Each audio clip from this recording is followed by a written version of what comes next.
Komisioner Komnas HAM Bidang Penyelidikan dan Pemantauan Muhammad Khairul Anam mengungkapkan ada perubahan emosi Verdi Sambo yang ditunjukkan saat ditanya mengenai peristiwa di Magelang dalam kaitannya dengan kasus pembunuhan Brigadir Yosua.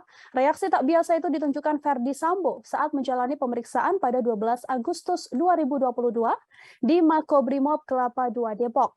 Ana mengatakan saat Komnas HAM menanyakan peristiwa Magelang, Verdi Sambo tampak emosi yang cukup mendalam.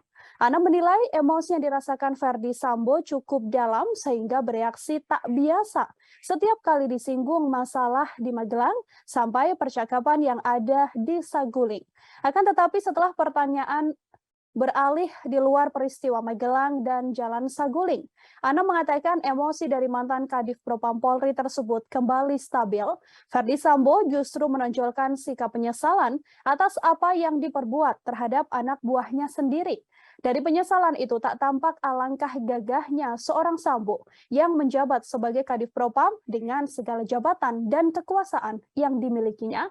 Kami telah menghimpun, ini adalah wawancara eksklusif yang dilakukan oleh redaksi kami dengan Komisioner Komnas HAM Khairul Anam. Berikut liputannya kami hadirkan untuk Anda.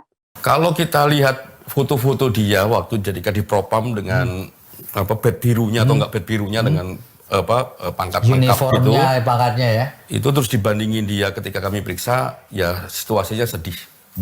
Dia sedih, ada penyesalan di situ. Sedih, penyesalan, walaupun masih ada sedikit emosi begitu. Oh, ada ya? Ada emosinya itu ada. Ketika kami tanya soal Magelang dan pembicaraan dia dengan Bu PC di Saguling, itu emosinya masih kelihatan. Tapi di luar itu, dia memang menunjukkan sikap penyesalan. Ya. Ya, misalnya kalau seperti yang kita dengar, misalkan di beberapa kesempatan dia ngomong di publik ya, minta maaf ke polisi, minta maaf ke teman-teman sejawatnya, memang itu juga ada. Mirip seperti itu. Mirip seperti itu. Tapi walaupun kalau di Bareskrim misalnya kan masih emosi tinggi, walaupun ngomong itu waktu di Makobrimob sudah turun ya. Tapi